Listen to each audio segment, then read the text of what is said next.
Hey guys, tonight we slip into the hushed glow of a Victorian drawing room, where the air smells of lavender and coal dust, and a crystal decanter glints on a mahogany sideboard.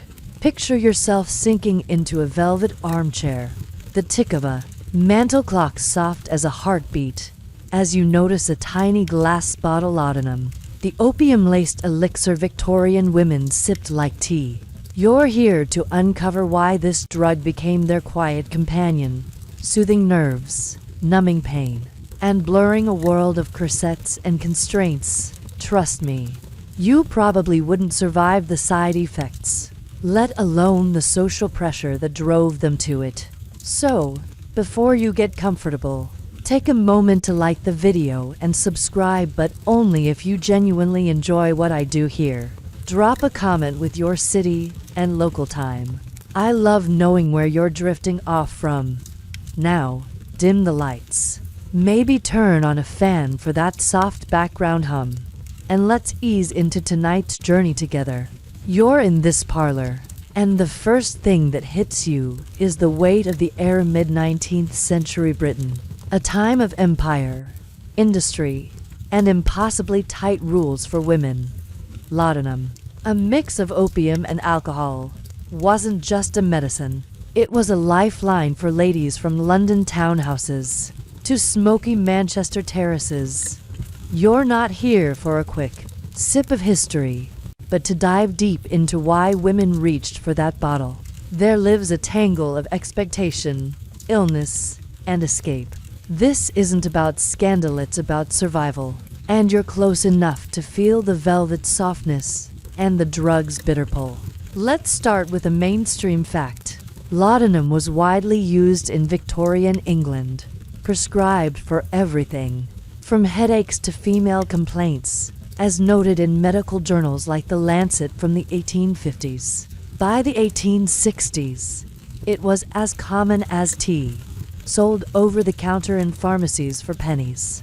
You're picturing a woman, maybe you, in a crinoline and bonnet, slipping a vial into your reticule.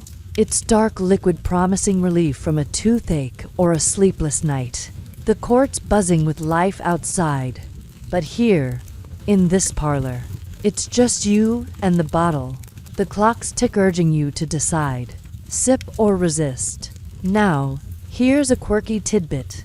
Some Victorian ladies kept laudanum in decorative-smelling bottles, etched glass vials disguised as perfume to hide their habit in polite company. In 1865, apothecary catalogs listed these bottles, perfect for a discreet dose at a ball. You're imagining pulling one from your sleeve, its floral design fooling the nosy ant across the room, and grinning. It's like sneaking a vape pen, but with a gothic twist. You're half tempted to admire the craftsmanship, but the bottle's purpose is grim, a hint of the dependency lurking beneath the lace.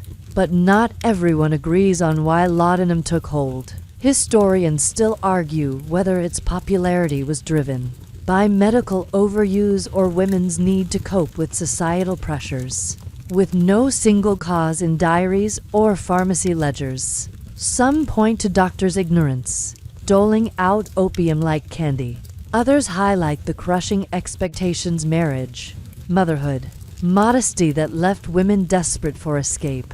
You're settling deeper into the armchair, the fires crackle, soft, and wondering which came first. The pain or the potion, the world outside or the one within. Step closer to the sideboard and notice the details. The cool crystal of the decanter, the faint creak of the floorboards, the way the laudanum vial catches the candlelight, its label curling at the edges. This parlor's a sanctuary, but it's also a stage where women played roles: wife, mother, angel, while battling unseen struggles. You're feeling the tension, like a corset laced too tight, because laudanum wasn't just medicine. It was a crutch, blurring the edges of a life that demanded perfection. You're thinking of the court beyond, its glittering balls and rigid rules, and how this bottle offered a way out, even if temporary. its promise as seductive as the velvet under your fingers. Time for a quick joke. Why did the Victorian lady love her laudanum? Because it was cheaper than a good cry. You're smirking, imagining a sip to dull the ache of a bad day. But the mood's heavy, the vial's small, but its shadow's long. You're catching the parlor's quiet, a maid's soft tread outside, and sensing the stakes. Women didn't just drink laudanum for fun. They were soothing real pain, physical, emotional, social, in a world that offered few escapes. You're wondering about the lady who owns this bottle, if she's numbing a headache or a heart, and what drove her to that first dose. As you linger by the sideboard, you're starting to see the bigger picture. This isn't just about one woman, it's about a society, a time when laudanum flowed like tea because life demanded too much. You're thinking of those smelling bottles, hiding truth, and how they mirror the secrets women kept. The court's whispers, the doctor's ignorance, the weight of expectation, they're all here. In this parlor, tied to a vial that's both savior and trap. You're wondering about the women who sipped it, wives, spinsters, poets, and how their stories weave into England's tapestry, a thread of resilience and ruin. The fire pops, the clock ticks, and you're ready to step deeper into this world, chasing the drug's dark allure. One last chuckle. Why was laudanum the Victorians' best friend? Because it listened better than her husband. You're easing. From the sideboard, the vial's glint fading as the parlor's hush wraps you. With laudanum's grip settling in your mind, you're ready to uncover its rise. The potion that became a Victorian obsession. You're still in that Victorian drawing room, the velvet armchair cradling you as the fire's glow dances on the mahogany sideboard, where the laudanum vial sits like a quiet guest. The air's heavy with lavender and the faint tang of coal, smoke seeping through the window, and you're a Victorian lady, maybe 30, your fingers brushing the vial's cool glass. The mantel clock ticks on, its rhythm a reminder of the world outside London's bustle, society's rules, and the weight of being proper. You're here to uncover laudanum's allure, how this opium-laced elixir rose from apothecary shelves to become a Victorian cure-all, sipped as casually as tea. It's not just a drug, it's a phenomenon, and you're feeling its pull. Like a whisper promising peace in a stormy life. The mainstream fact is that laudanum, a tincture of opium dissolved in alcohol, became a staple in Victorian medicine. By the 1830s, prescribed for ailments from coughs to nervous disorders, as documented in medical texts like the British Pharmacopoeia 1864. Its active ingredient, morphine, dulled pain and soothed minds, making it a go-to for doctors who saw it as a miracle for women's complaints, headaches, menstrual cramps, even sadness. You're imagining yourself at a chemist's counter, the apothecary handing you a bottle with a smile, saying it'll settle your nerves. It's cheap, legal, and everywhere. And you're wondering why you'd say no when every ache begs for relief. But here's a quirky tidbit. Laudanum was sometimes flavored with spices like cinnamon or saffron to mask its bitter taste, turning it into a bizarrely palatable treat. In the 1850s, recipe books for pharmacists included these fancy versions, marketed to ladies for delicate constitutions. You're picturing a sip, the spice barely hiding the opium's bite, and grinning. It's like spiking your latte with something that knocks you out. You're half tempted to swirl the vial, wondering if it's the saffron blend. But the thought of its potency keeps your hands still, the fire's crackle grounding you. Historians still argue whether laudanum's rise was driven by medical enthusiasm or a lack of better options, with no single cause in pharmacy records or doctor's notes. Some say physicians, ignorant of addiction, overprescribed it as a catch-all. Others argue women's limited access to proper care surgeries. Therapies made laudanum the only relief for complex pains. You're eyeing the vial, its label faded, and wondering if it's the doctor's fault or the world's. A society that left you with a bottle instead of answers. The parlor's hush amplifying your thoughts. Time for a quick joke. Why did laudanum taste so spicy? Because it had to charm you before it zapped you. You're chuckling, but it's soft. The maid's shadow passing the door keeps you quiet. You're shifting in the armchair, the velvet warm, as you lean toward the sideboard. Picture the scene. The room's cozy, with lace curtains softening the gray light and a silver tea tray gleaming nearby. Its cups untouched. You're not out in London's foggy streets or a bustling pharmacy. You're in this intimate space, where laudanum feels like a friend. The vial's small, but its promise is huge: sleep, calm, a break from the headaches that plague you or the nerves your doctor blames on your delicate nature. You're thinking of that drawing room we started in, how it held secrets like those smelling bottles we laughed about, and how laudanum's rise fits here, a drug that slipped into lives as easily as gossip. It's not just medicine, it's escape, and you're feeling its seduction, like a lullaby in a sleepless night. Step closer to the fire and notice the details. The warm flickers on the hearth. The faint clink of the clock's gears. The way the vial's glass reflects the flames, almost glowing. This parlor's your world, but it's tied to a bigger one, where laudanum's everywhere, in apothecaries, in novels, in the hands of women like you. You're imagining the chemist's shop, its shelves lined with bottles, or the doctor's visit, his pen scrawling laudanum, 10 drops without a second thought.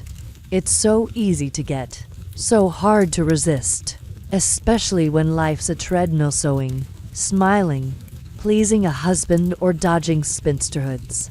Pity.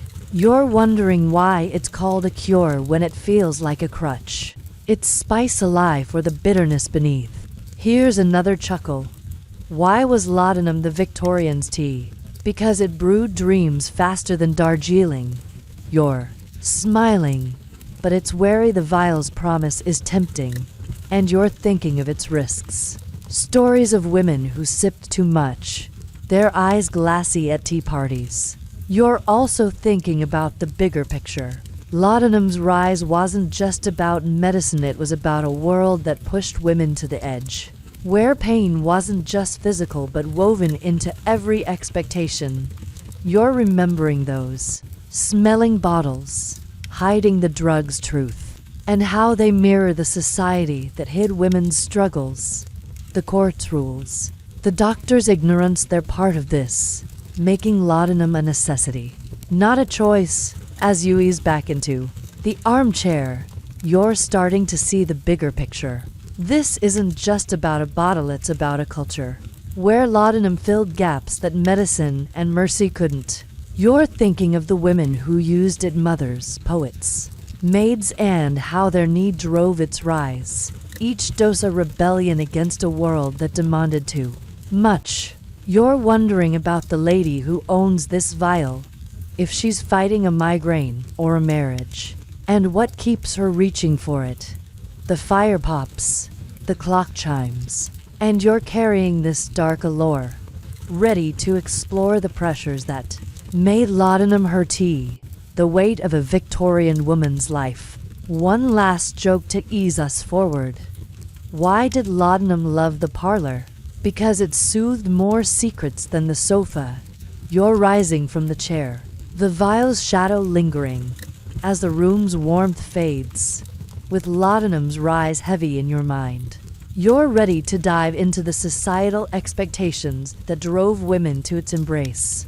A world of rules and ruin. You're stepping out of that cozy drawing room, the laudanum vial's glint fading behind you, and into the bustling heart of a London street, where the air smells of coal smoke and damp wool, and the clatter of carriages mixes with hawkers' cries. It's the 1860s, and you're a Victorian woman, maybe 32. Your corset pinching as you navigate the cobblestones, a reticule swinging at your wrist. The city's alive, but you're weighed down by invisible chain society's expectations. A relentless code that demands you be perfect, poised, and silent, no matter the cost. You're here to explore the crushing pressures driving women to laudanum, the rules and roles that made the bitter elixir as tempting as tea. This is the Victorian woman's world, and you're feeling its grip, tight as the bustle under your skirts. The mainstream fact is that Victorian society imposed rigid gender roles on women, expecting them to embody the angel in the house ideal, as popularized by Coventry Patmore's 1854 poem. You were to be a devoted wife, nurturing mother, and moral beacon, managing a household with grace while staying modest and obedient, as outlined in conduct manuals like Mrs. Beeton's Book of Household Management 1861. Any deviation, anger, ambition, even exhaustion risked social ruin. You're hurrying to a tea party, your smile practiced, but your head throbs from sleepless nights and the strain of pleasing everyone. Laudanum, tucked in your reticule, whispers relief, a way to dull the ache of a life that's more performance than reality. But here's a quirky tidbit. Some women used fainting couches, not just for delicate swoons, but as a stage for laudanum. Naps, a socially acceptable way to zone out. In the 1860s, furniture catalogs marketed these chaises longues as must-haves for nervous ladies. You're picturing yourself collapsing onto one, vial in hand, and grinning. It's like a Victorian Netflix binge, but with opium instead of popcorn. You're half tempted to sprawl dramatically, blaming vapors. But the street's bustle keeps you upright, the weight of eyes reminding you to stay proper. Historians still argue whether these expectations oppressed women uniformly, or if some found power within them, with no clear consensus in diaries or etiquette guides. Some say the angel role gave you moral influence, shaping family and society. Others argue it was a gilded cage, stifling individuality and breeding despair that laudanum soothed. You're dodging a muddy puddle, feeling the corsets squeeze, and wondering if you're a queen of the hearth or its prisoner. The vials promise louder with every step. Time for a quick joke. Why did Victorian ladies love fainting couches? Because they were comfier than society's rules. You're chuckling, but it's quiet. A passing gentleman's frown keeps you in check. You're weaving through the crowd, a parasol shielding you, as you head toward the tea party. Picture the scene.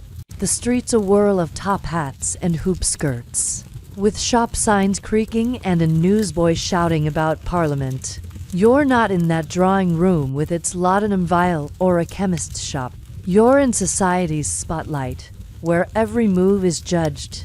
You're expected to marry well, raise perfect children, and host flawless dinners, all while looking serene. Your husband, let's call him Charles, demands a spotless home. Your mother-in-law critiques your needlework. Even the maids gossip if you snap. You're feeling the strain, like a piano wire stretched to breaking, and laudanum's in your reticule. A quick sip to blur the edges of this endless roll. Step closer to a tea shop's window and notice the details. The fogged glass under your gloved hand. The faint jingle of a passing omnibus. The way your reflection shows tired eyes under a bonnet's brim. This street's your stage, like that parlor's velvet hush, but it's public, unforgiving. You're thinking of those smelling bottles we laughed about, hiding laudanum's truth, and how they mirror the facade you wear, smiling, nodding, while your head pounds or your heart aches. Society says you're delicate, but it's the expectations that bruise childbirth's risks, spinsterhood's shame, or the constant need to be good. Laudanum's not just for pain. It's for surviving, a potion to soften a world that's all sharp edges. Here's another chuckle. Why was the corset so cruel? Because it squeezed your dreams tighter than your waist. You're grinning, but it's fleeting. The tea party looms, and you're dreading Mrs. Langley's questions about Charles or babies. You're also thinking about the stakes. If you falter, say, cry at a ball, or argue with Charles, you're hysterical. A label that sends you to doctors with more laudanum. You're remembering the drawing room vial, how it rose to meet needs like yours, and wondering why society's so quick to judge but slow to help. The street's noise presses in, and you're clutching your reticule, the vial inside, a secret ally against this relentless script. As you reach the tea shop's door, you're starting to see the bigger picture. These expectations aren't just rules, they're a machine, grinding women into roles that laudanum helped them endure. You're thinking of other women, wives hiding doses, spinsters numbing loneliness, all sipping from bottles like the one in your bag. You're wondering about the lady hosting this tea, if her smile's as forced as yours, or if she's already taken a drop to face the day. The door swings open, the chatter spills out, and you're carrying this crushing weight, ready to dive into the medical missteps that poured laudanum into your hands, a cure that became a curse. One last joke to ease us forward. Why did society love perfect ladies? Because it didn't have to listen to their pain. You're stepping inside, the streets dim fading, as the tea shop's warmth wraps you with society's pressures heavy on your shoulders. You're ready to explore the doctors who made laudanum a Victorian staple, their ignorance a key to its spread. You're sitting in a dimly lit doctor's office, the air heavy with the scent of carbolic acid and musty leather from a stack of medical books. On a cluttered desk, the tick of a pocket watch echoes as you, a Victorian woman of perhaps 33, fidget in a stiff wooden chair, your crinoline rustling. The doctor, all whiskers and stern nods, scribbles a prescription, his pen scratching like a warning. You're here to delve into the medical missteps that made laudanum flow like tea. How Victorian physicians, armed with ignorance and good intentions, handed out this opium elixir with reckless abandon. The street's pressures, that corset-tight world we navigated, fade here. But the vial in your reticule feels heavier. A gift from this very office. This is where medicine met mistake, and you're feeling the weight of trust misplaced. Sharp as the doctor's lancet. The mainstream fact is that Victorian doctors prescribed laudanum excessively, from the 1830s to 1870s, often without understanding its addictive nature, as documented in medical journals like the British Medical Journal. Lacking knowledge of pharmacology, they saw it as a universal remedy for ailments, coughs, insomnia, female troubles, because its morphine content dulled symptoms fast. You're watching the doctor slide the prescription across, muttering, 10 drops nightly for your headaches, and you're nodding, grateful but uneasy. It's standard, almost routine, like a handshake, but you're wondering why he's so quick to offer it. His confidence as soothing as the drug itself. But here's a quirky tidbit. Some doctors mix laudanum with electricity cures, zapping patients with low voltage currents while dosed, believing it boosted the drug's power. In the 1860s, medical ads touted galvanic belts paired with laudanum for nervous stability. You're picturing yourself strapped to a buzzing contraption, vial in hand, and grinning. It's like a steampunk spa day, but with a side of addiction. You're half tempted to ask the doctor if he's got a belt hidden in his bag, but his frown keeps you quiet. The office's gloom a reminder of his authority. Historians still argue whether doctors' overuse of laudanum stemmed from ignorance or profit, with no clear motive in their records. Some, citing medical texts, say they genuinely believed in its safety, unaware of dependency. Others, noting pharmacy profits, argue they pushed it for fees, especially for wealthy patients. You're clutching the prescription, its ink still wet, and wondering if this doctor's helping you or his pocket. His brisk manner hiding either cluelessness or calculation. The vial in your reticule a question mark. Time for a quick joke. Why did the doctor love Laudanum scripts? Because they paid better than his bedside manner. You're chuckling, but it's soft the creak of the doctor's chair stifles it, and you're wary of his sharp glance. You're shifting, the crinoline's hoops digging in, as you take in the room. Picture the scene. The office is small, with a skeleton model in the corner, glass jars of leeches on a shelf, and a diploma framed in dusty gold. You're not on that London street with its judging eyes or the drawing room's velvet hush. You're in a space of supposed science, where laudanum's the star. The doctor's prescribing it for everything: your headaches, a neighbor's cough, a friend's melancholy. You're feeling the ease of it, how a few drops promise sleep or calm, but also the unease, because you've heard whispers: women who can't stop, their lives unraveling like thread. The societal pressures we walked through, that angel in the house trap, led you here, and the doctor's pen is the key, unlocking a bottle that's both cure and curse. Step closer to the desk and notice the details. The cool brass of an inkstand, the faint whiff of laudanum from a bottle on his shelf, the way the gaslight flickers like his certainty. This office is a gateway, like those fainting couches we laughed about, but it's clinical, authoritative. You're thinking of that drawing room vial, how it rose to meet women's needs, and how doctors like this fueled it. Their ignorance, a spark for a fire. They didn't know morphine's grip, or how 10 drops could become 20, then a bottle a day. You're wondering why they trusted it so blindly. If they ever saw the glassy eyes at tea parties, or the trembling hands of nervous wives. The prescriptions in your hand, a ticket to relief or ruin. Here's another chuckle. Why was the doctor's bag so heavy?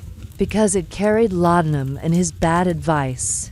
You're smiling, but it's wary the leeches in their jar seem to stare, and you're thinking of risks.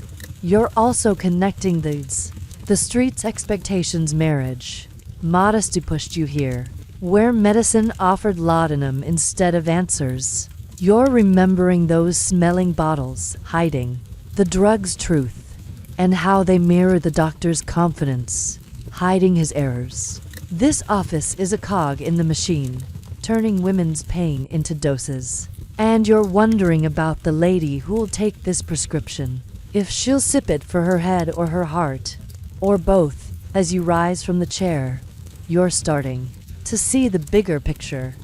These medical missteps weren't just mistakes, they were a system, feeding laudanum to women because society and science failed them. You're thinking of other patients' mothers, spinsters, poets who left this office with vials like yours, their lives tied to a drug that promised peace but stole pieces of them.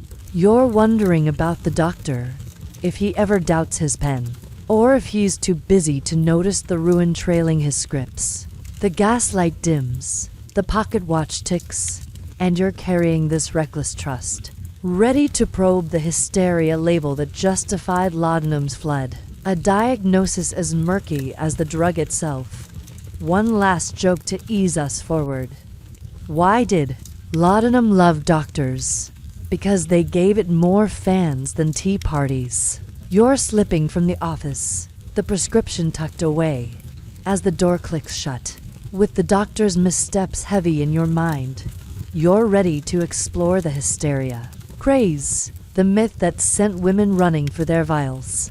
You're perched on a plush chaise in a London specialist's consulting room, the air tinged with the sharp scent of ether and the musty undertone of old velvet drapes. A grandfather clock ticks ponderously, And you're a Victorian woman, maybe 34.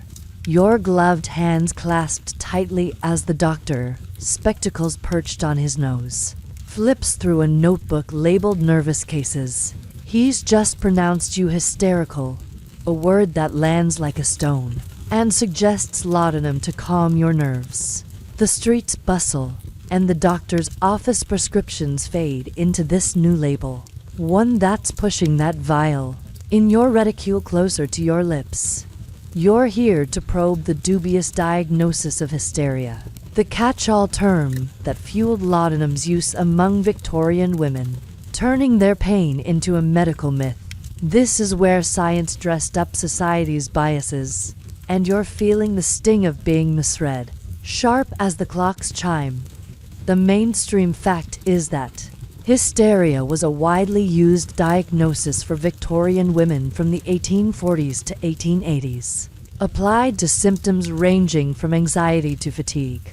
As noted in medical texts like a treatise on the diseases of women 1853 by Charles West, doctors believed it stemmed from a wandering womb or disordered nerves, unique to women's delicate nature, and prescribed laudanum to sedate symptoms they barely understood. You're sitting here, the doctor's pen poised, as he lists your signs: headaches, irritability, sleeplessness, and you're nodding. But inside, you're bristling.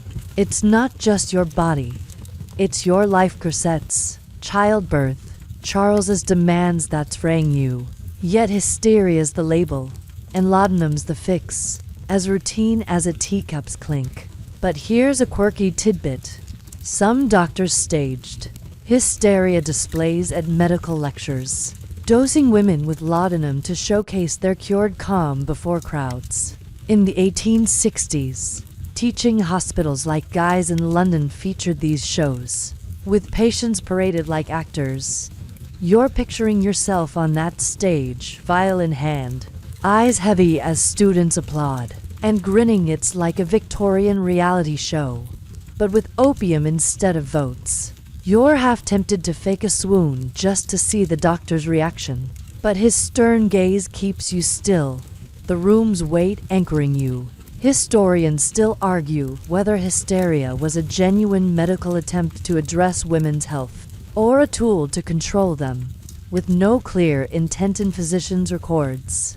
Some, citing case studies, say doctors believed they were helping, treating real distress with limited tools. Others, noting the diagnosis's vagueness, argue it pathologized women's resistance to oppressive roles, drugging dissent with laudanum. You're gripping your gloves, the chaise's velvet warm, and wondering if this label's saving you or silencing you. The vial in your reticule, a question you're not sure how to answer. Time for a quick joke. Why did the doctor call you hysterical? Because your nerves dared to outshine his ego. You're chuckling, but it's hush, the clock's tick is louder, and the doctor's scribbling keeps you on edge. You're shifting, the crinoline's hoops creaking, as you take in the room. Picture the scene. The consulting room's grand but grim, with anatomical charts on the walls, a brass stethoscope gleaming, and a laudanum bottle winking from a shelf. You're not in that doctor's office with its leeches or the street's judging crowd. You're in a space of judgment, where your pain's renamed hysteria. The doctor's listing treatments: laudanum, rest, maybe a galvanic belt like we laughed about, and you're feeling the absurdity. How your sleepless nights are nerves, but Charles's temper isn't. Hysteria's a net, catching every woman who dares, feel mothers exhausted by babies, spinsters lonely for purpose, wives like you, chafing under society's rules we walked through. You're sensing the trap. How laudanum's the bait, dulling the pain but not the cause. Step closer to the desk and notice the details. The cool inkpot under your gaze, the faint rustle of the doctor's coat, the way the laudanum bottles label curls like a smirk. This room's a theater, like those fainting couches staging naps. But it's clinical, cruel, You're thinking of that drawing room vial, how it rose to meet needs, and how hysteria gave doctors an excuse, labeling your life a disease. They didn't see the corset's pinch, the fear of childbirth, or the silence society demanded. You're wondering why your pain's a woman's issue, why laudanum's the answer when questions go unheard. The diagnosis ties you to others women, dosed for crying, for dreaming, for being, and you're feeling their shared weight. Like a chain you can't see. Here's another chuckle. Why was hysteria so popular? Because it gave doctors more patience than a cold. You're smiling, but it's bitter. The notebook's pages flip, and you're thinking of risks. You're also connecting the street's expectations. That angel in the house myth pushed you to the last doctor. His ignorance poured laudanum. Now this label seals it, a cycle where pain's misread and medicated. You're remembering those smelling bottles, hiding the drug, and how hysteria hides the truth. Women's struggles, not WAMs, are wandering. You're wondering about the lady who'll take your dose, if she'll fight the label or sink into its fog, her story lost in the doctor's notes. As you rise from the chaise, you're starting to see the bigger picture. Hysteria wasn't just a diagnosis, it was a weapon, drugging women's pain with laudanum to keep them in line. You're thinking of other women poets numbing grief, made soothing toil, all caught in this net. Their vials like yours, cure that to cage. You're wondering about the doctor, if he sees your humanity or just nerves, and what keeps him writing those scripts. The clock chimes, the ether's sting lingers, and you're carrying this misread pain, ready to see how laudanum seeped into daily life, a habit as routine as tea. One last joke to ease us forward. Why did hysteria love laudanum? Because it kept women quieter than a sermon. You're slipping from the room, the notebook snapping shut as the door creaks closed, with the hysteria label heavy in your heart. You're ready to explore how laudanum became a daily ritual, the drug that defined a woman's day. You're settled in the quiet of a Victorian bedroom, the air soft with the scent of lavender sachets, and the faint cold dust seeping through the window. A four-poster bed looms, its lace canopy glowing in the flicker of a single candle, and you're a Victorian woman, maybe 35, in a loose nightgown, your corset finally off. The laudanum vial from that specialist's office sits on your bedside table, its dark liquid catching the light as you reach for it, a nightly ritual to dull your hysterical nerves. You're here to see how laudanum seeped into women's daily routines, becoming as routine as tea or prayer, a constant companion in a life of duty and strain. This is the rhythm of dependence, and you're feeling its pull. Gentle as the candles sway, but heavy as the shadows pooling around you. The mainstream fact is that by the mid-19th century, laudanum was integrated into many Victorian women's daily lives, used regularly for ailments and emotional distress. As noted in household manuals like the Family Physician 1865, women took it for headaches, insomnia, menstrual pain, or simply to cope with the stresses of domestic life, with doses often self-administered after initial prescriptions. You're measuring 10 drops into a glass of water, the bitter tang familiar, and you're sighing as the first sip promises calm. It's not just medicine, it's part of your day, like brushing your hair or reading to Charles's children, a habit that's crept into your mornings, evenings, and sleepless midnights. But here's a quirky tidbit. Some women added laudanum to their evening cordials, mixing it with sherry or sugar syrup to make it a bedtime treat. In the 1860s, recipe books for ladies' tonics included these blends, served in delicate glasses at social gatherings. You're picturing yourself offering one to a friend, the sherry masking the opium's bite, and grinning. It's like a Victorian cocktail hour, but with a knockout punch. You're half tempted to toast the candlelight, but the vial's weight in your hand reminds you it's no party. It's routine, a sign of something deeper. Historians still argue whether laudanum's daily use was a conscious choice or an inevitable slide into dependence, with no clear line in diaries or medical logs. Some, citing women's letters, say it was a practical tool, letting them manage pain and duties. Others, noting addiction rates, argue it trapped them, each dose blurring the line between need and craving. You're swirling the glass, the liquid, cloudy, and wondering if you're choosing this or if it's choosing you. The bedroom's hush amplifying the question. Your hysteria label from that doctor's office echoing in your mind. Time for a quick joke. Why did laudanum join the bedtime routine? Because it was sleepier than your nightcap.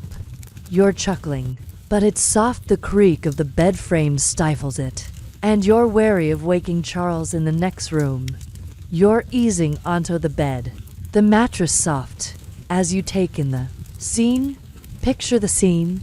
The bedroom's intimate, with a washstand in the corner, a half-read novel by the pillow, and the laudanum vial gleaming like a dark jewel.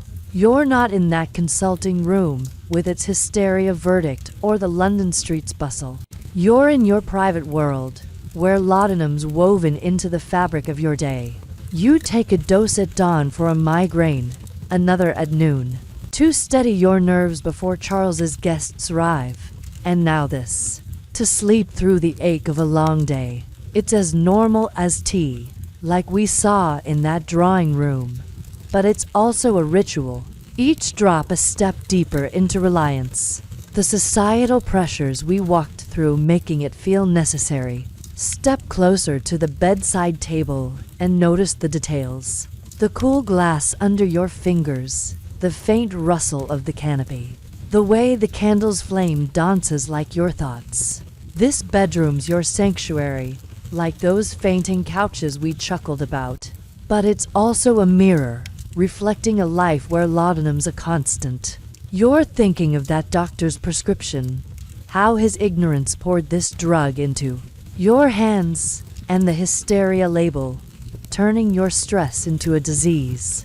The vial's your ally, soothing the headaches from sewing by gaslight or the anxiety of pleasing Charles's mother. But you're also sensing the cost. Your hands shake slightly. Your dreams are foggy, and you're wondering if you could stop, even for a day. Here's another chuckle. Why was laudanum better than tea? Because it didn't need a saucer to soothe you. You're smiling, but it's uneasy. The novel's pages flutter in a draft, and you're thinking of risks. You're also connecting to others.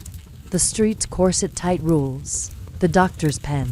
They've led you here, where laudanum's not just yours but every woman's. Maids dosing for exhaustion, mothers for childbirth scars, spinsters for loneliness like we felt in London's glare. You're remembering those smelling bottles, hiding the drug, and how this routine hides your struggle too. Each sip a secret you share with countless others. You're wondering about the lady downstairs, if her bedside holds a vial like yours. Her night's as blurred as your own. As you set the glass down, you're sinking into the pillow, the laudanum's warmth spreading, a soft haze dulling the world's edges. You're starting to see the bigger picture. This isn't just a habit, it's a lifeline. Because society's pressures and medical myths left you no other way to cope. You're thinking of women across England, their vials like yours, weaving a web of need and relief. Each dose a rebellion against a world that demands too much. You're wondering about the woman you'll be tomorrow, if the vial will still call, or if you'll find another way. The candle burns low, the bedroom fades, and you're carrying this routine's quiet hold, ready to explore how laudanum inspired creativity. A muse born of fog. One last joke to ease us forward. Why did laudanum love bedtime? because it tucked your worries in tighter than the blankets. You're closing your eyes, the vial's shadow lingering as the room's hush deepens. With laudanum's daily rhythm heavy in your heart, you're ready to discover its role in literature, the drug that fueled Victorian dreams and words.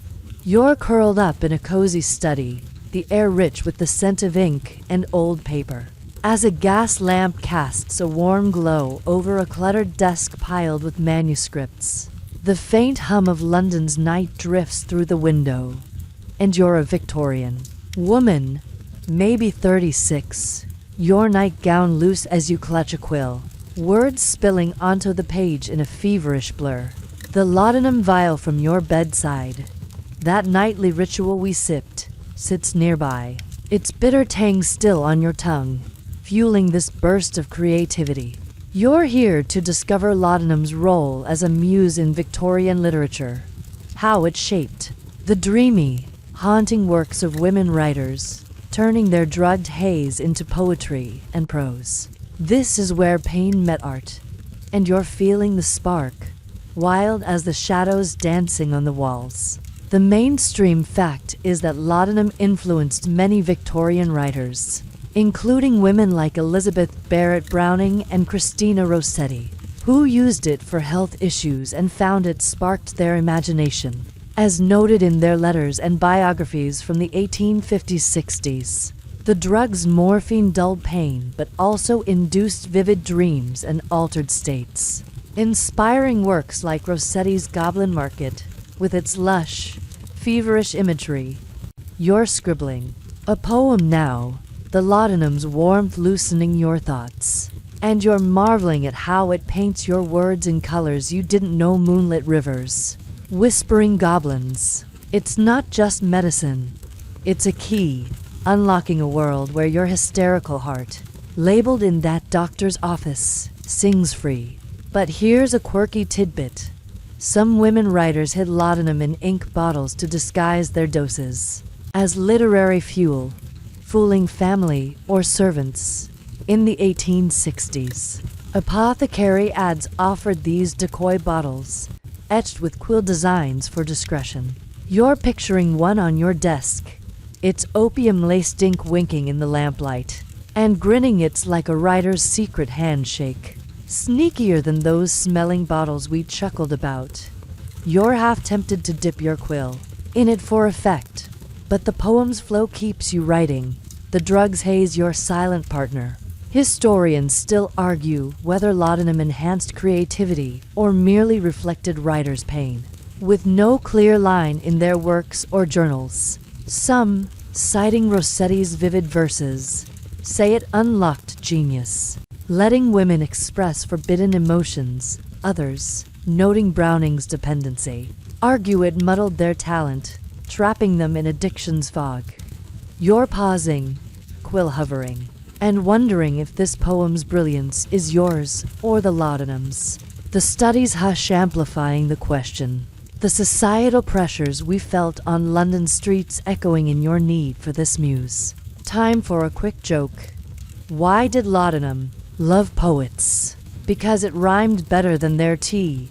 You're chuckling, but it's soft the creak of the floorboards outside. Maybe Charles stirring keeps you quiet.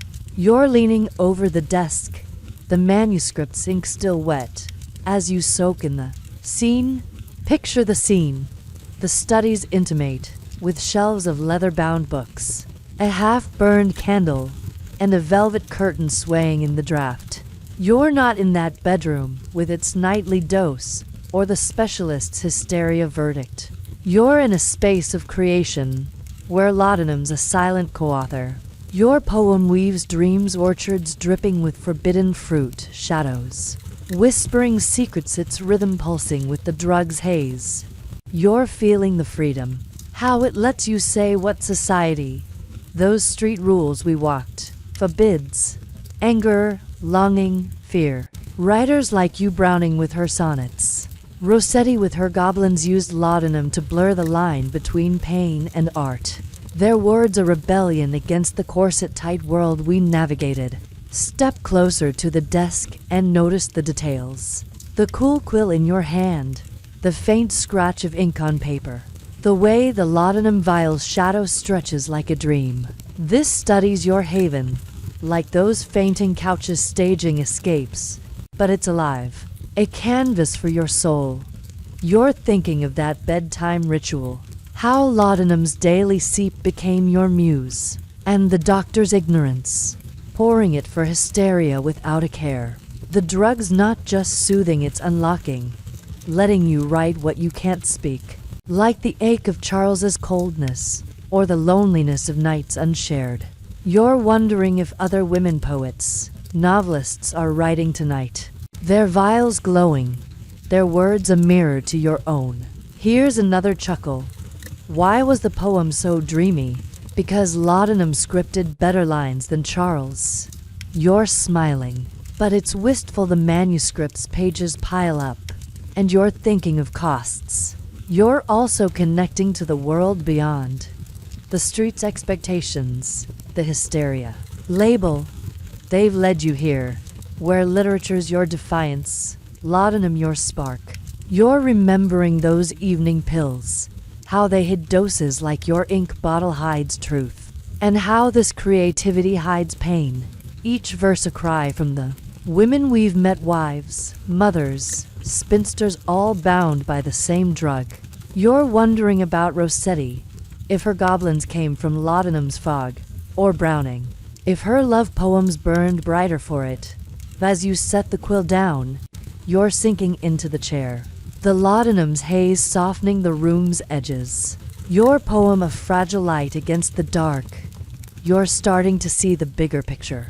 This isn't just art, it's survival, a way to speak when society and doctors silenced you. Laudanum, the muse that gave you wings, even if they're heavy. You're thinking of women whose words outlived their vials, their stories woven into England's literary heart, each line a rebellion against the rules that bound them. You're wondering about the poet you'll be tomorrow, if the drug will still sing or start to steal. The lamp dims, the study fades, and you're carrying this creative fire, ready to face the addiction's toll. The shadow behind the muse, one last joke to ease us forward. Why did laudanum inspire such verse? Because it dreamed louder than Victorian silence. You're closing the manuscript, the vial's glint fading as the room's hush deepens. With laudanum's literary muse heavy in your heart, you're ready to witness the dark spiral of addiction, the cost of a drug that gave so much but took more. You're slumped in a faded armchair in your Victorian bedroom, the one with the lacy canopy and lavender sachets. But now the air feels stale, thick with the sour tang of spilled laudanum and unwashed linens. The candles burned low, its flicker, casting jagged shadows on the wallpaper. And you're a Victorian woman, maybe 37. Your nightgown crumpled as you clutch an empty vial, its bitter dregs staining your fingers. The manuscript from your study lies abandoned on the floor, its ink dreams no match for the fog in your mind. You're here to witness the dark spiral of laudanum addiction, how the drug that soothed and inspired turned into a thief, stealing health, hope, and lives from women like you.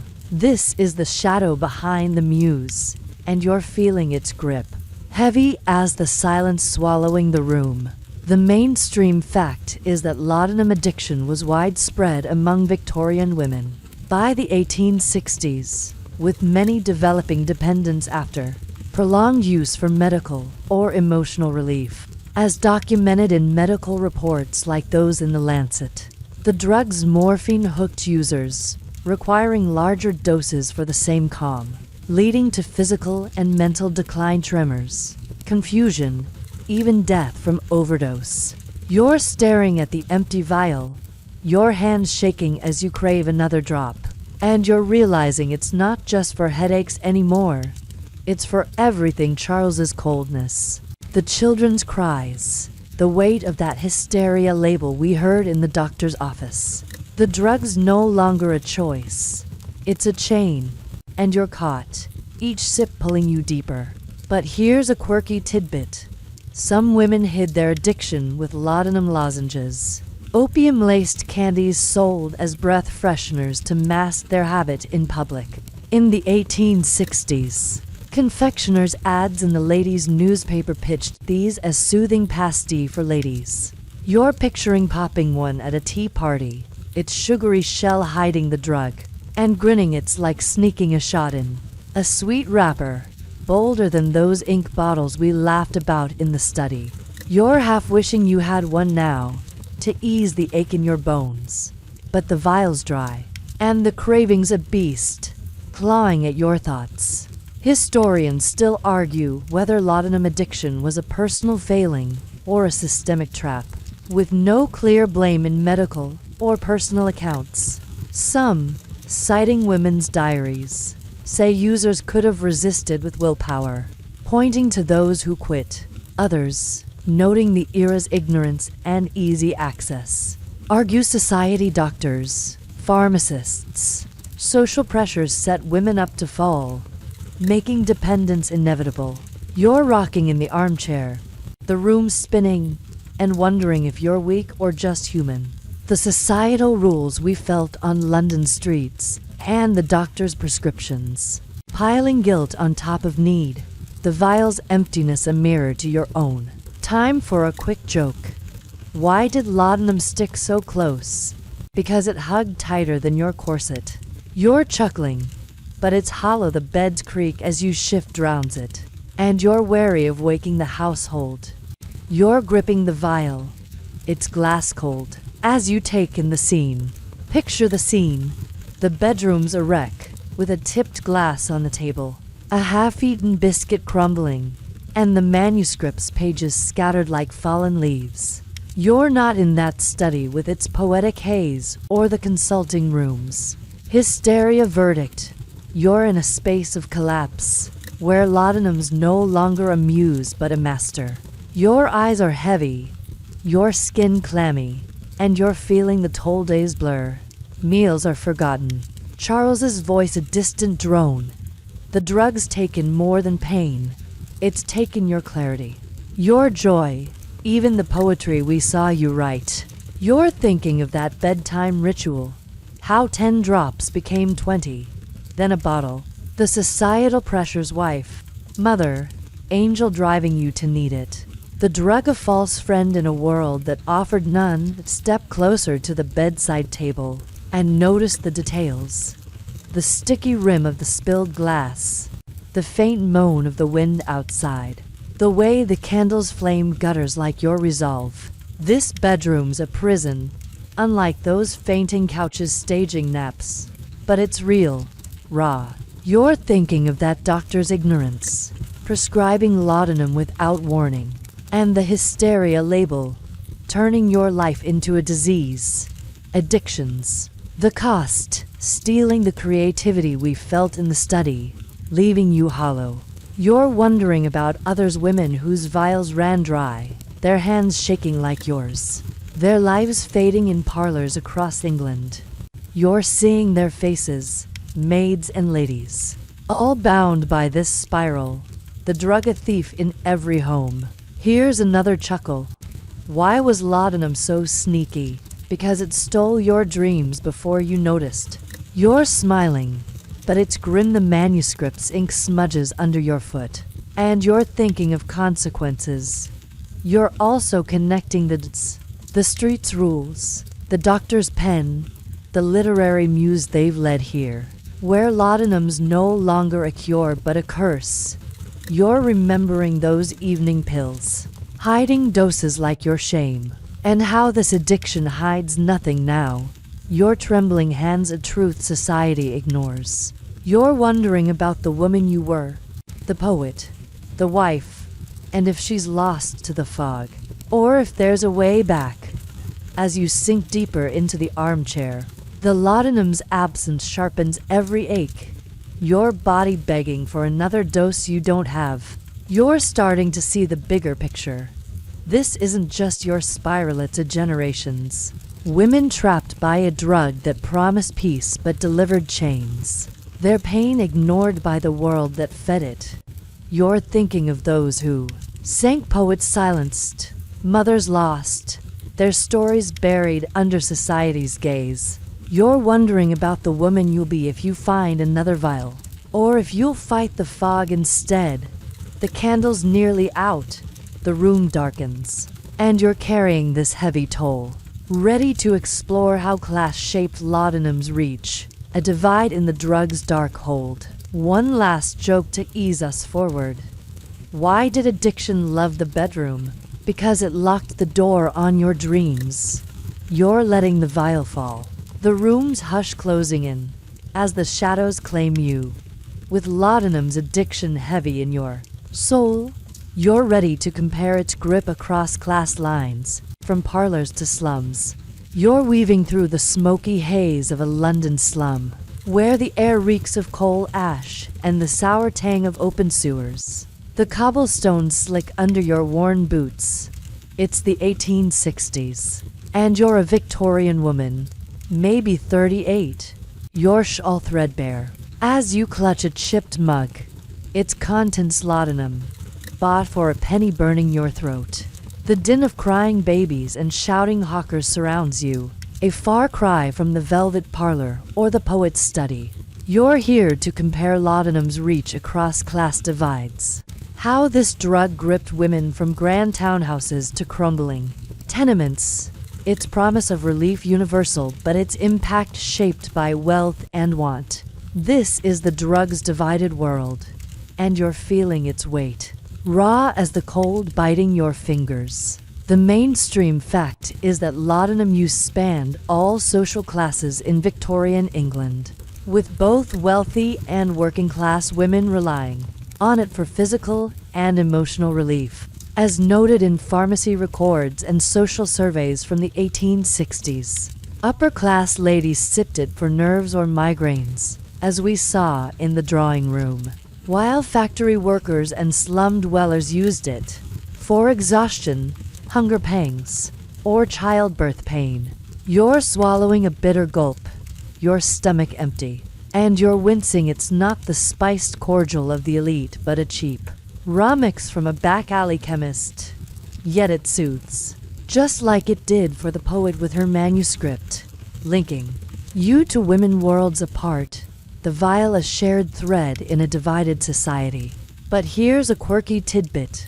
Working class women often bought laudanum in penny bottles, tiny vials sold by street vendors who hawked it like sweets, complete with colorful labels promising instant ease. In the 1860s, market reports described these bottles, sometimes laced with sugar syrup for taste. You're picturing a vendor waving one, its label peeling, and grinning. It's like a Victorian energy drink, but with a knockout kick. You're half tempted to haggle for another, but your last coin's gone, and the mug's emptiness mirrors the ache in your bones. A stark contrast to the decanters of the rich. Historians still argue whether laudanum's class divide reflected equal need or unequal access, with no clear answer in medical or social records. Some, citing diaries, say all women faced similar pressures: health, duty, despair, making laudanum a universal crutch.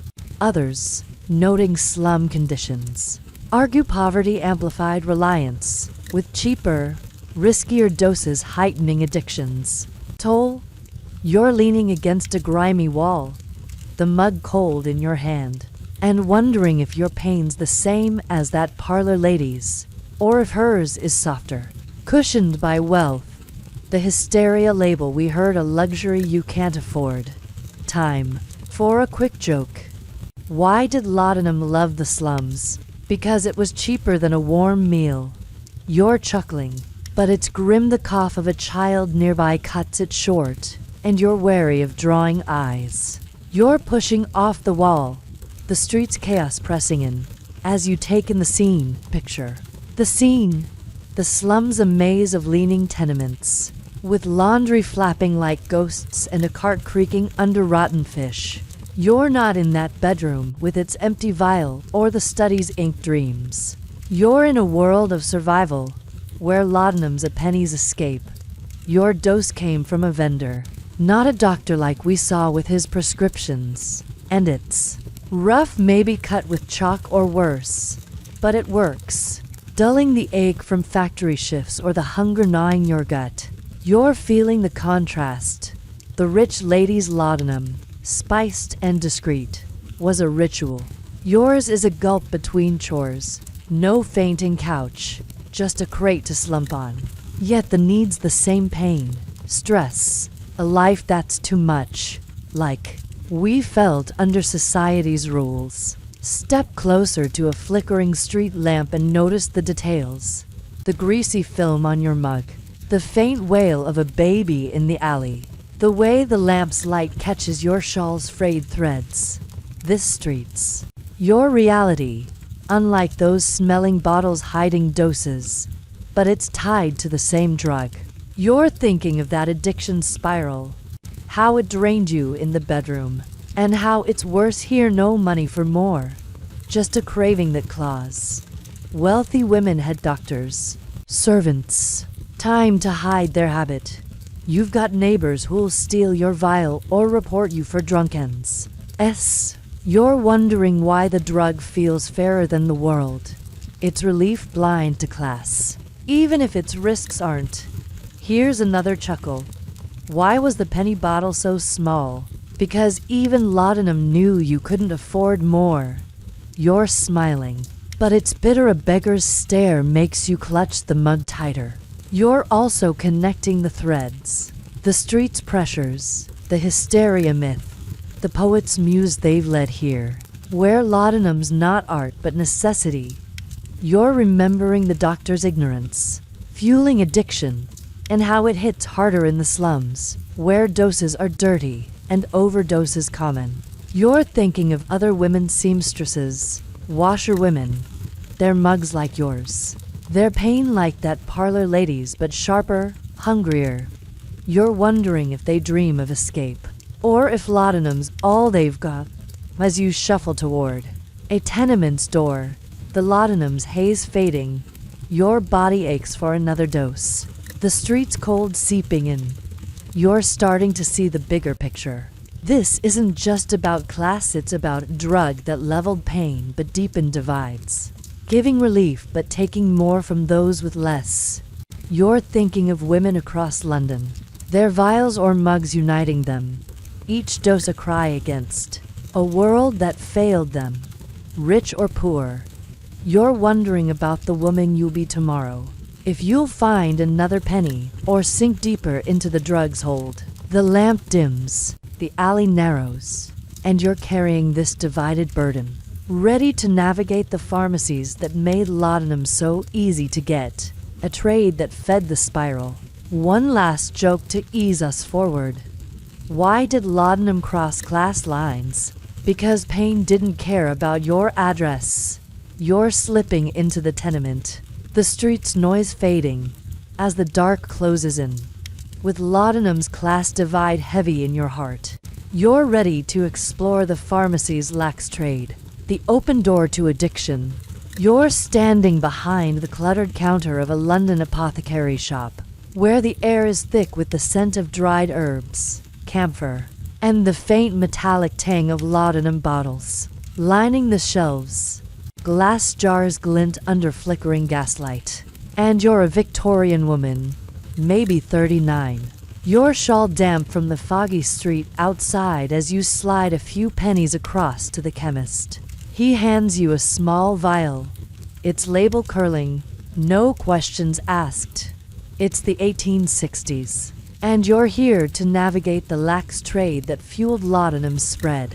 How pharmacies and vendors made this opium elixir as easy to buy as sugar, feeding the addiction we saw spiraling in the slum and parlor alike. This is the open door to dependence, and you're feeling its ease, slippery as the coins in your hand. The mainstream fact is that laudanum was sold over the counter in Victorian England, with minimal regulation until the 1868 Pharmacy Act, as documented in trade records and government reports. Apothecaries, grocers, even street hawkers dispensed it freely. requiring no prescription, making it accessible to women of all classes for ailments or escape. You're tucking the vial into your reticule, its weight familiar, and you're marveling at how simple it is. Pennies for relief. No doctor needed. Unlike that specialist's office with its hysteria label, the chemist's already serving the next customer, a maid with tired eyes. And you're realizing this shop's a pipeline, pouring laudanum into lives as fast as tea fills cups. But here's a quirky tidbit. Some apothecaries offered laudanum subscriptions, a monthly delivery service for regular users, packaged in fancy boxes like a gentleman's cigar club. In the 1860s, trade catalogs advertised these for ladies of refinement, ensuring discreet supply. You're picturing a box arriving at your door, its ribbon hiding the drug's bite, and grinning. It's like a Victorian Amazon Prime, but for addiction. You're half tempted to sign up, imagining the ease. But the vial in your bag, bought without a fuss, is proof enough of how unchecked this trade is. The shop's shelves a siren call. Historians still argue whether the lax trade was driven by profit or ignorance, with no clear motive in pharmacy ledgers or laws. Some, citing apothecaries' wealth, say they knowingly pushed laudanum for gain, exploiting women's pain. Others, noting the era's limited regulation, argue they saw no harm, believing it's safe like those doctors we met.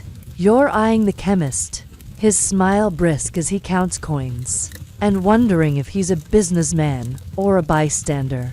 The laudanum bottles behind him a silent answer, their abundance tying you to the slums, penny bottles, and the parlors. Spiced doses we sipped, time for a quick joke. Why did the chemist love laudanum sales? Because they jingled louder than his conscience. You're chuckling, but it's hushed. The clink of a customer's coins drowns it. And you're wary of the maid's curious glance. You're slipping toward the door, the vial secure. As you take in the scene, picture the scene. The shop's a cramped cave, with shelves crammed from floor to ceiling, jars of peppermint, vials of mercury, and rows of laudanum, their labels promising peace or rest. You're not in the slum's gritty alleys or the study's inked dreams. You're in a hub of supply, where laudanum's as common as soap. The chemist, apron-stained, doesn't ask why you needed headache, heartache, or the nerves we got labeled within that consulting room. You're feeling the simplicity, how a penny buys escape. No gatekeeping like the doctor's pen or society's rules we felt on the street. But you're also sensing the danger, the ease that fed the addiction we saw in the bedroom, where your hands shook for more, a spiral born in shops like this. Step closer to the counter and notice the details. The cool wood under your fingers, the faint rustle of the chemist's ledger, the way a laudanum bottle's cork pops softly as he refills a customer's vial. This shop's a gateway, like those lozenges hiding doses, but it's open, shameless. You're thinking of that class divide, how the rich bought laudanum in crystal decanters while you got penny bottles. Yet here, the trade's the same, quick, cheap, unchecked. No one tracks how much you buy. No one warns of the fog that follows, like we felt in the slum's hunger or the poet's haze. You're wondering why it's so easy. If the chemist knows the women who don't return, their lives lost to overdoses or despair, their mugs and vials empty. Here's another chuckle. Why were laudanum bottles so small? Because the chemist knew you'd be back for more. You're smiling, but it's grim. The maid's cough as she leaves pulls you back, her vial like yours. A shared need across divides. You're also connecting the threads. The street's pressures, the hysteria myth, the doctor's scripts they've led here, where pharmacies open the floodgates, making laudanum a staple. You're remembering the addiction's toll, how it stole your clarity, and how this shop season made it inevitable for you, the poet, the slum mother. You're thinking of other women seamstresses, ladies, their reticules heavy with vials, all fed by this unchecked trade, a system blind to the ruin it sows. As you step toward the door, the laudanum's warmth from your last dose fading, you're craving another. The shop's shelves a temptation you can't outrun. You're starting to see the bigger picture. This isn't just a transaction, it's a machine, churning out addiction because no one stopped it. Feeding women's pain with a drug that promised peace but delivered chains. You're thinking of those across London, their vials bought here, or in alleys, each purchase a step deeper into the spiral we saw. You're wondering about the woman you'll be if you keep buying, or if there's a way to close this door. The gaslight dims, the street's fog beckons, and you're carrying this easy access, ready to uncover laudanum's chilling use on children, a darker twist in its tale. One last joke to ease us forward. Why did the chemist shop never close? Because laudanum's customers never slept. You're slipping outside, the vial's weight lingering, as the shop's glow fades, with the pharmacy's lax trade heavy in your heart. You're ready to explore the shocking doses given to infants. A grim chapter in laudanum's reach. You're rocking a creaky wooden cradle in a cramped tenement room, where the air is thick with the stench of damp plaster and the faint sweetness of spilled milk. A single tallow candle sputters, casting a feeble glow on peeling walls, and you're a Victorian working-class mother, maybe 40. Your hands rough from laundry work as you soothe a fussing infant. A laudanum bottle, bought from that apothecary shop for a penny, sits on a rickety table, its dark liquid your last resort to quiet the baby's cries. It's the 1860s, and you're here to uncover the chilling use of laudanum on infants. How Victorian mothers dosed their children with this opium elixir to hush them. A grim twist in the drug's pervasive reach. This is the darkest corner of laudanum's story, and you're feeling its weight, heavy as the child in your arms. The mainstream fact is that laudanum was commonly administered to infants in Victorian England, particularly among the working class, to suppress crying or induce sleep, as documented in medical inquests and social reports from the 1860s. Products like Mrs. Winslow's soothing syrup, laced with morphine, were marketed as safe for teething or colic, with thousands of deaths linked to overdoses by 1870. You're measuring a drop into a spoon, your heart sinking as the baby quiets, his tiny breath slowing. It's routine in the slums, like we saw with those penny bottles, but it's also deadly. A desperate act born of exhaustion and poverty. Unlike the parlor's spiced doses or the poet's muse we explored, but here's a quirky tidbit. Some mothers mix laudanum with sugar tits, cloth pouches filled with sweetened opium for babies to suck, a homemade pacifier sold by street peddlers. In the 1860s, market stalls offered these alongside penny bottles, wrapped in bright cloth for appeal. You're picturing one in your hand, its sticky sweetness masking the drug, and grinning grimly. It's like a Victorian lollipop, but with a lethal twist. You're half tempted to toss it out the window, but the baby's wail and your aching arms keep you rooted. The tenement's din a reminder of why you need it. Historians still argue whether mothers dosed infants out of ignorance or necessity, with no clear intent in coroner's reports or diaries. Some, citing advertisements for soothing syrups, say they trusted the drug's safety, misled by pharmacists. Others, noting slum conditions, argue poverty forced their hand with no time or money for child care. You're rocking the cradle, the baby's eyes heavy, and wondering if you're a bad mother or just surviving the slum's hunger and the street's pressures we felt pushing you to this. The laudanum, a cruel necessity in a world that offers No rest time for a quick joke. Why did laudanum lull the baby? Because it was sneakier than a nursery rhyme. You're chuckling, but it's hollow. The candle's flicker feels accusing, and you're wary of the neighbor's cough through the thin wall. You're stroking the baby's cheek. The cradle's creak steady as you take in the scene. Picture the scene. The room's barely a room, with a sagging mattress, a cracked jug, and a pile of mended clothes in the corner. You're not in the apothecary's glowing shop or the study's inked haze. You're in a slum's heart, where laudanum's not just for you but for your child. You're dosing him to sleep so you can work laundry, sewing, anything to pay rent because there's no nanny, no time, unlike the rich with their nurseries. You're feeling the desperation, how a drop quiets his cries but risks his breath. A gamble you take because hunger's louder than fear. It's not like the poet's muse or the parlor's ritual we sipped. It's survival, raw and reckless, tied to the addiction we saw spiraling in the bedroom. Step closer to the table and notice the details. The sticky laudanum bottle under your fingers. The faint wail of another child outside. The way the candles wax pools like your guilt.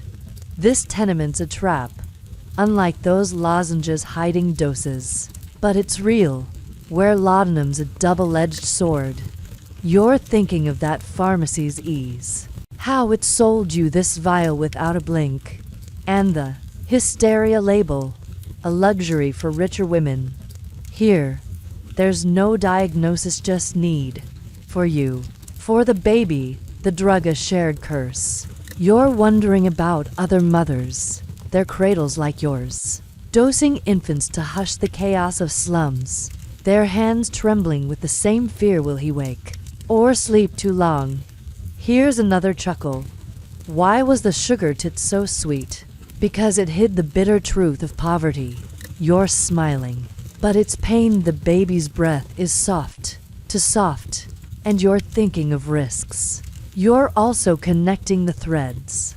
The street's rules, the doctor's ignorance, the apothecary's trade they've led here, where laudanum's not just yours but your child's, a chilling echo of the addiction that stole your clarity. You're remembering the class divide, how the rich sipped discreetly while you gulped, and how infants paid the price. Their tiny bodies no match for the drug's grip. You're thinking of women in tenements, their mugs and bottles like yours, their babies quieted by a poison sold as love as you lean over the cradle. The laudanum's haze from your own dose fading. You're praying the baby wakes, your heart pounding against the silence. You're starting to see the bigger picture. This isn't just about infants, it's about a society that failed mothers, offering laudanum instead of help, turning love into danger. You're thinking of those lost babies stilled, mothers broken, their stories buried in coroner's files. Each dose a plea for peace in a merciless world. You're wondering about the mother you'll be if he survives, or if the vial will claim you both. The candle gutters, the room darkens, and you're carrying this chilling burden, ready to follow the reformers who fought laudanum's grip. A faint hope in the dark. One last joke to ease us forward. Why did laudanum hush the cradle? Because it sang sweeter than a lullaby. You're easing back, the cradle's creak slowing, as the tenement's gloom closes in. With laudanum's infant doses heavy in your soul, you're ready to explore the reformers' battle, the push to break the drug's hold. You're seated in a crowded lecture hall in London, the air buzzing with the scent of polished wood and the faint ink of freshly printed pamphlets. Stacked on a table, gaslights hum overhead, casting a warm glow on earnest faces. Reformers, doctors, and concerned ladies, their pens poised over notebooks. It's the late 1860s, and you're a Victorian woman, maybe 41. Your shawl slipping as you listen to a speaker decry the dangers of laudanum, the drug that hushed your babies, cries in that tenement cradle and fueled your own spiral. You're here to follow the reformers' slow fight to curb laudanum's deadly grip. A battle against the pharmacies' lax trade and society's blind trust in the drug. This is a spark of hope in a dark tide, and you're feeling its urgency. Fragile as the pamphlet in your trembling hands, the mainstream fact is that by the late 1860s, reformers in Britain began campaigning to regulate laudanum due to rising addiction and overdose deaths, culminating in the 1868 Pharmacy Act, as documented in parliamentary records. The act required pharmacists to label laudanum as a poison and restrict its sale to registered chemists, a first step to control the unchecked trade we saw in that apothecary shop. You're clutching the pamphlet, its title, The Perils of Opium, bold, and you're nodding as the speaker cites deaths. Like infants lost to soothing syrups we shuddered at, urging laws to save women and children from the drug's clutch. It's a start, but slow, and you're wondering if it'll reach your tenement in time. But here's a quirky tidbit. Some reformers distributed temperance teapots, ceramic pots shaped like warning bells, to promote tea over laudanum as a household staple. In the 1860s, charity bazaars sold these, engraved with slogans like sobriety saves. You're picturing one on your table. Its spout steaming, and grinning. It's like a Victorian PSA. Cuter than those penny bottles we saw in the slum. You're half tempted to buy one, imagining it shaming your laudanum vial.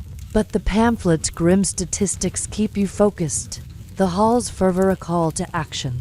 Historians still argue whether the reformers' efforts were driven by moral panic or genuine concern, with no clear motive in their manifestos or speeches. Some, citing evangelical ties, say they feared laudanum's immorality, targeting women's habits to enforce virtue.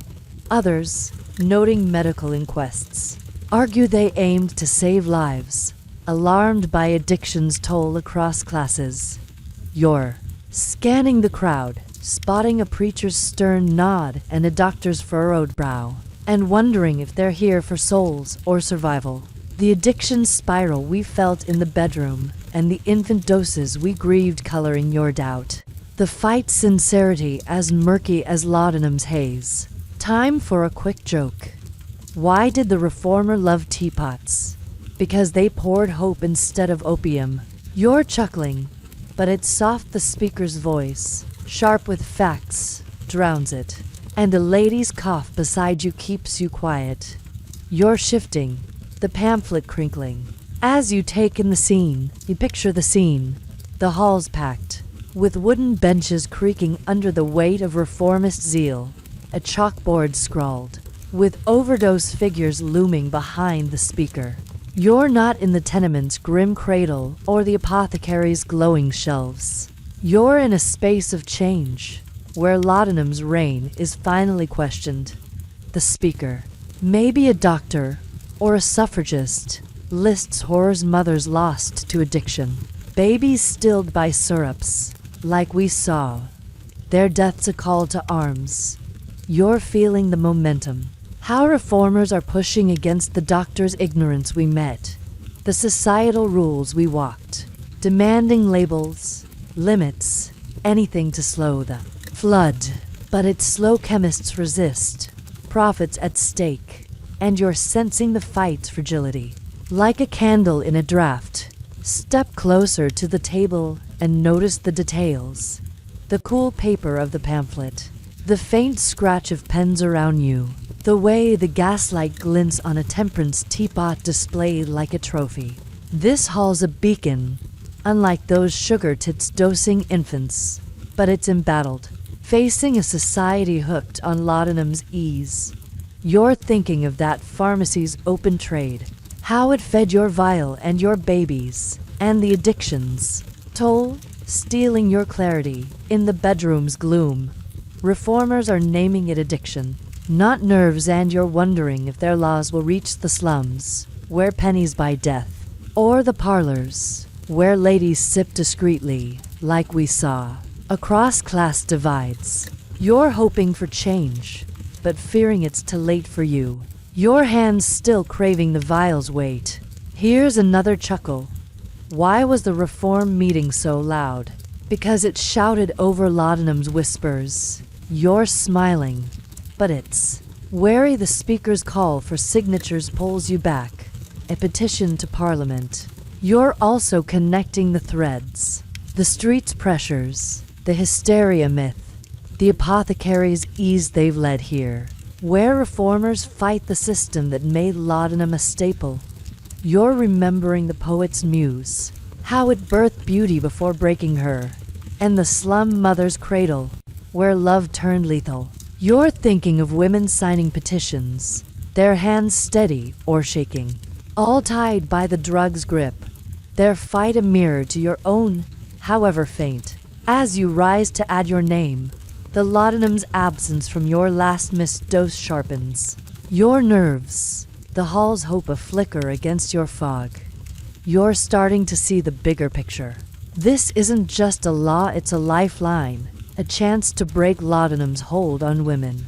Though too slow for many, you're thinking of those lost infants, mothers, poets, their stories fueling this fight. Each signature a step towards saving others, if not you. You're wondering about the woman you'll be if reform wins, or if the vial will still call. The gaslights dim, the crowd stirs, and you're carrying this fragile hope, ready to find how women resisted laudanum's pull. A quiet defiance in the dark. One last joke to ease us forward. Why did reformers hate laudanum? Because it slept through their wake-up call. You're slipping from the hall, the pamphlet tucked close, as the fervor fades, with the reformers' fight heavy in your heart. You're ready to explore women's secret resistance, the ways they fought the drug's hold. You're tucked into a quiet corner of a women's reading room, the air soft with the scent of polished oak, and the faint must of well-worn books lining the walls. A single gas lamp hums, casting a golden glow over a small circle of women. There, shawls draped loosely as they share whispered stories and pass a tattered journal. It's the late 1860s, and you're a Victorian woman, maybe 42. Your hands still trembling from the laudanum craving we felt in that tenement. But you're here, seeking strength in this hidden sisterhood. You're here to find the subtle ways women resisted laudanum's hold, the quiet acts of defiance against the drug that defined their days. From the poet's study to the slum's cradle, this is a flicker of rebellion, and you're feeling its warmth, fragile as the lamp's light against the gathering dusk. The mainstream fact is that some Victorian women actively resisted laudanum dependence, forming informal support networks or seeking alternative remedies. As noted in diaries and women's magazines like the English Woman's Review from the 1860s, while addiction was rampant, as we saw in your bedroom's spiral, women shared strategies: herbal teas, prayer, mutual encouragement to reduce doses or quit, often in secret to avoid social stigma. You're listening to a woman read from the journal, her voice low as she describes swapping laudanum for chamomile, and you're nodding, inspired, but nervous. It's a small act, but it's yours too, a choice to set the vial aside tonight. The reading room, a sanctuary where resistance feels possible, unlike the apothecary's easy trade we navigated. But here's a quirky tidbit. Some women used sobriety ribbons, blue silk bands pinned to their dresses, as a private pledge to avoid laudanum, a nod to temperance movements. In the 1860s, sewing circles sold these, often embroidered with tiny doves for hope. You're picturing one pinned to your shawl, its silk catching the light, and grinning. It's like a Victorian Fitbit for willpower, quieter than those temperance teapots we saw at the reform meeting. You're half tempted to stitch one yourself, but the journal's words keep you focused. The cravings claw, a reminder of why you're here, Historians still argue whether these acts of resistance were widespread or isolated, with no clear tally in personal accounts or reformist records. Some, citing women's letters, say they were common. A grassroots push against addiction fueled by shared stories. Others, noting the era's high dependency rates, argue they were rare, overwhelmed by laudanum's grip and societal silence. You're clutching the journal, its pages soft, and wondering if you're part of a quiet army or a lonely rebel. The slum's desperation and the parlor's haze we lived through making this fight feel both vital and daunting. The reading rooms. Hush, a space to dream of freedom. Time for a quick joke. Why did the sobriety ribbon shine? Because it outsparkled laudanum's lies. You're chuckling, but it's hushed. The rustle of a page turning stifles it, and you're wary of breaking the circle's trust. You're leaning closer, the lamps glow warm as you take in the scene. Picture the scene.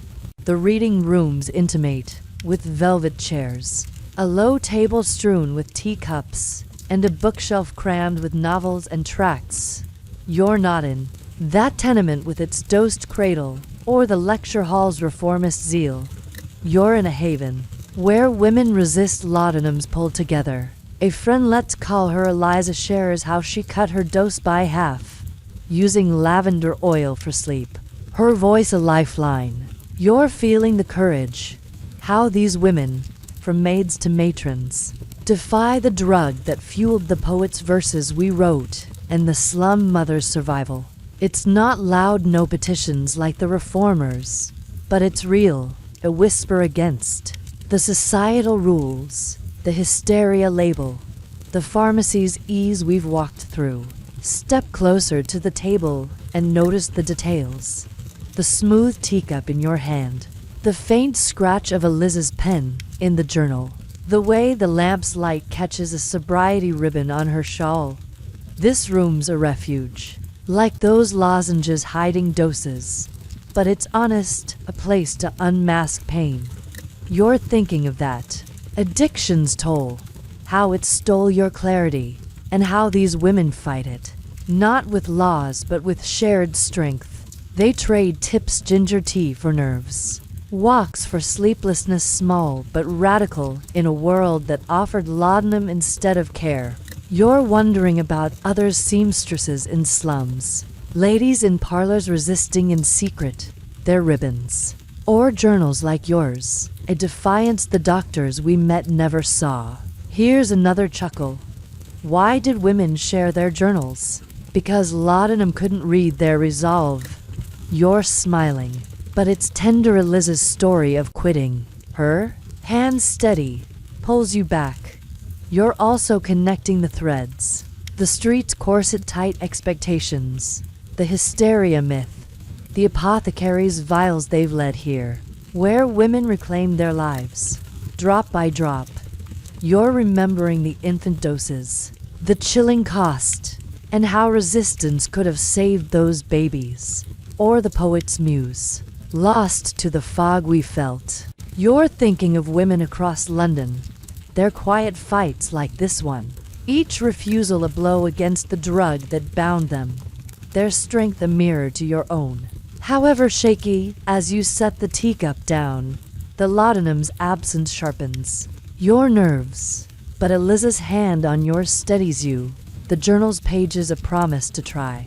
You're starting to see the bigger picture. This isn't just resistance, it's reclamation. Women taking back their minds from a drug that society and medicine thrust upon them. You're thinking of those who fought mothers hiding vials, poets burning manuscripts, their defiance. Woven into the era's heart, each step a legacy for others. You're wondering about the woman you'll be if you keep resisting, if the craving will fade or fight back. The lamp dims, the circle's voices soften, and you're carrying this quiet strength, ready to reflect on laudanum's lasting impact, a shadow that lingers. One last joke to ease us forward. Why did resistance whisper so soft? Because it outsmarted laudanum's roar. You're rising, the journal passed to another, as the room's glow fades. With women's resistance heavy in your heart, you're ready to explore laudanum's Victorian legacy, the drug's enduring mark on a world. You're leaning against the cold stone railing of a London bridge, the Thames below swirling with fog, and the faint tang of coal smoke, its ripples catching the gaslight's flicker. The city's hum, carriages clattering, distant church bells fades into a quiet roar, and you're a Victorian woman, maybe 43, your shawl frayed as you clutch a crumpled letter from Eliza, the friend from that reading room where you vowed to resist laudanum's pull. It's the late 1860s, and you're here to reflect on laudanum's lasting impact on Victorian society. How the drug that soothed, inspired, and destroyed left scars on women's lives and shaped the era's heart.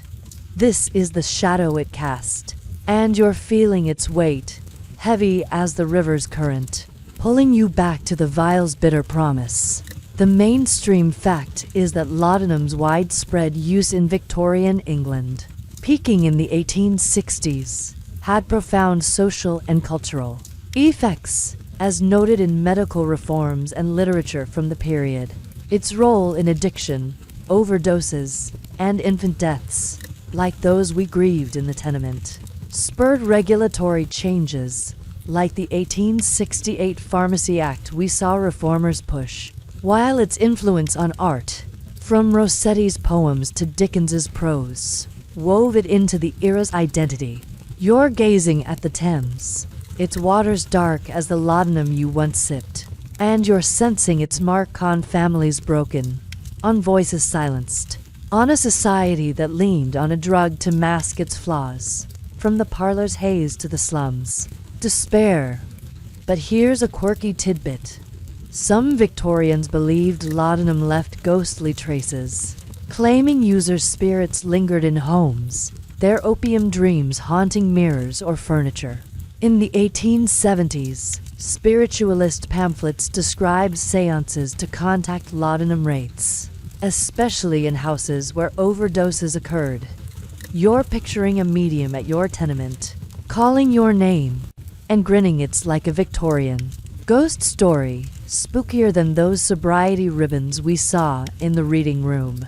You're half tempted to glance over your shoulder for a wraith, but the letter's words, urging you to stay clean, keep you grounded.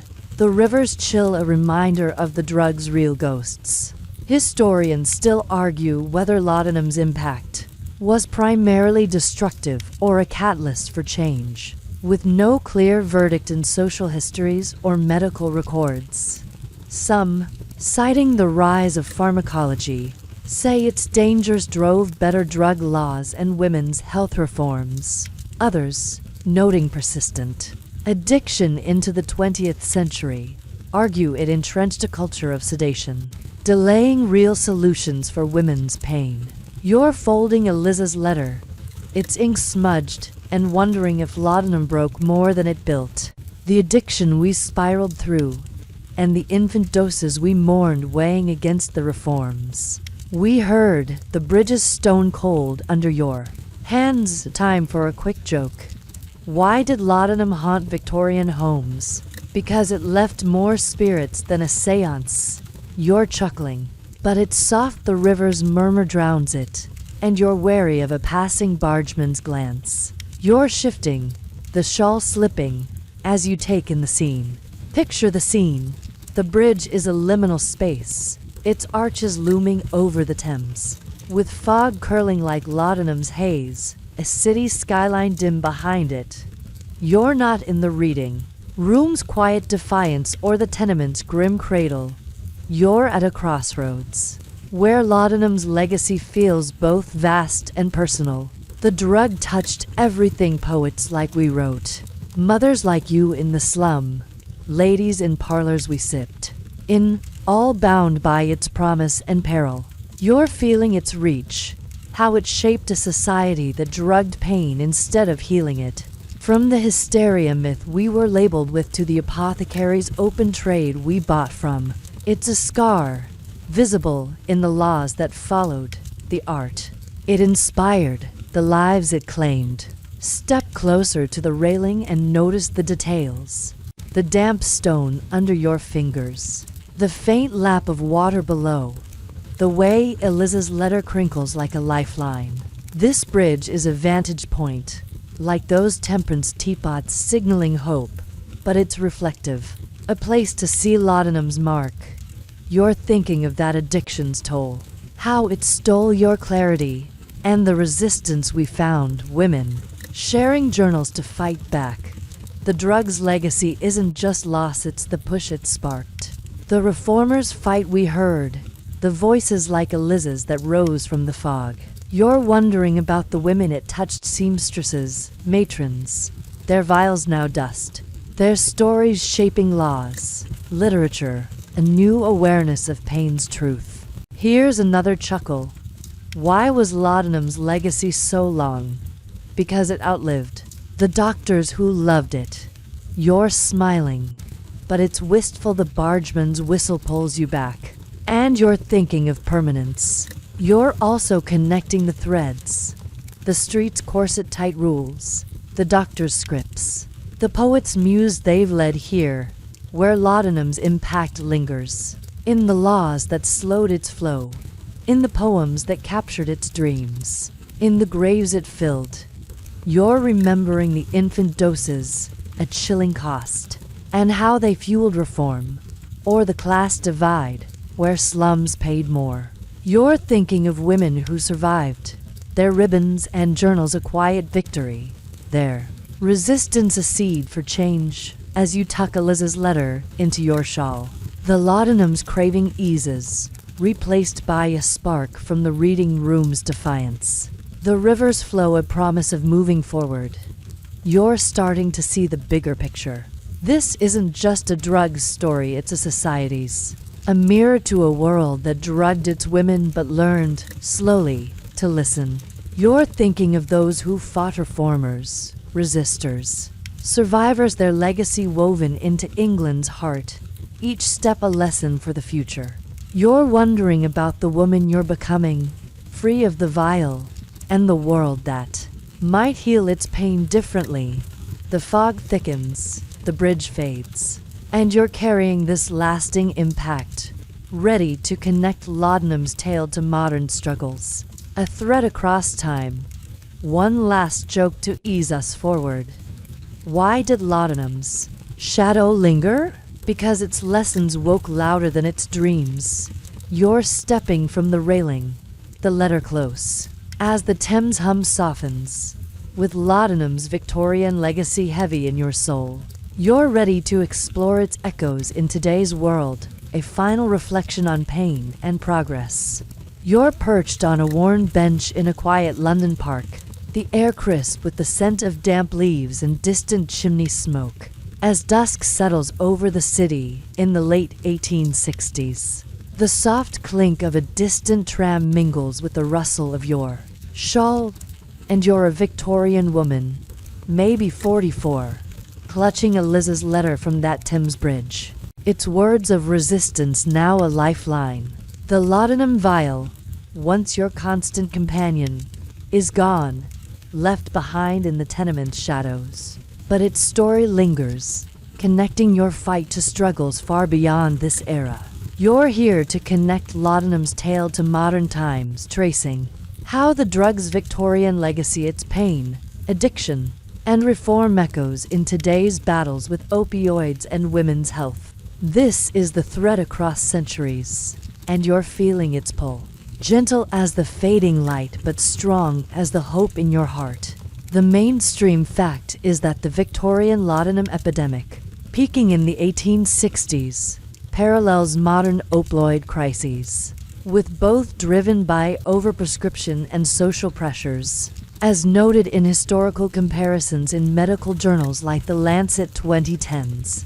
Just as laudanum hooked women with promises of relief, drugs like oxycodone have fueled addiction since the 1990s. With millions dependent globally. You're gazing at the park's bare trees, their branches like veins, and you're seeing the echo doctor's ignorance we met in that office. the apothecary's lax trade we navigated, now mirrored in pharmacies doling out pills. The reforms we saw, like the 1868 Pharmacy Act, sparked change. But today's fight lags, and you're wondering if history's lessons are loud enough. But here's a quirky tidbit. Victorian laudanum bottles, like those penny vials we bought, inspired antique chic pill cases in the 2010s, sold as retro trinkets for modern meds. Online marketplaces listed these, etched with flowers to mimic the era's decanters. You're picturing one in a 21st century purse, holding ibuprofen instead of opium, and grinning. It's like a Victorian vape pen, stylish but eerie, tying to those sobriety ribbons we admired in the reading room.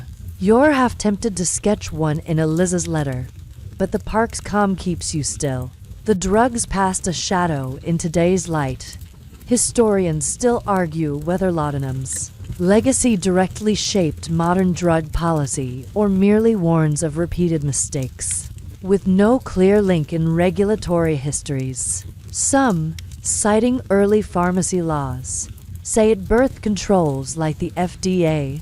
Others, noting ongoing opioid deaths, argue society ignored its lessons, letting pain and profit drive addiction anew.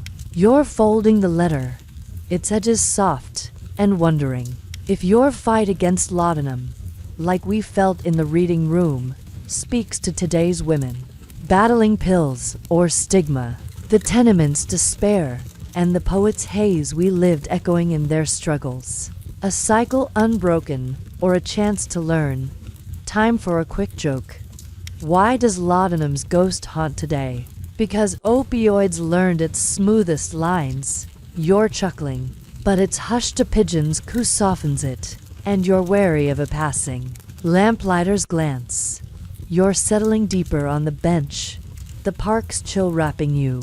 As you take in the scene, picture the scene, the park serene, with gravel paths winding past skeletal trees, a gas lamp flaring to life nearby. Its glow a nod to the Victorian night. You're not on that bridge reflecting on scars or in the tenement's grim cradle. You're in a liminal space, where laudanum's story meets the present. You're feeling the connection, how the drugs ease, like we saw in the apothecary, lives in today's pill bottles, and how women's pain, from the hysteria label we endured to modern mental health stigma, still seeks relief in risky cures. The reforms we heard, the resistance we joined, they're seeds for today's fight's better laws. Support groups, voices like Eliza's echoing in campaigns for safer care. Step closer to the lamp and notice the details. The cool iron under your fingers, the faint rustle of leaves skittering past. The way Eliza's letter feels like a talisman. This park's a bridge, like those temperance teapots urging change. But it's timeless, tying your world to one with smartphones and clinics. You're thinking of that addiction's toll, how it stole your clarity in the bedroom, and how today's women face similar spirals, their pain dismissed like yours under society's rules we walked. You're wondering about the legacy laudanum's art, like the poet's verses, lives in music or novels. But its harm, those infant doses we grieved, warns of unchecked drugs. You're seeing women now, their struggles like yours, their resistance a new ribbon, fighting for health over haze. Here's another chuckle. Why do opioids love laudanum's tale? Because it taught them how to charm. You're smiling, but it's tender. The lamp's glow feels like hope, a light for tomorrow.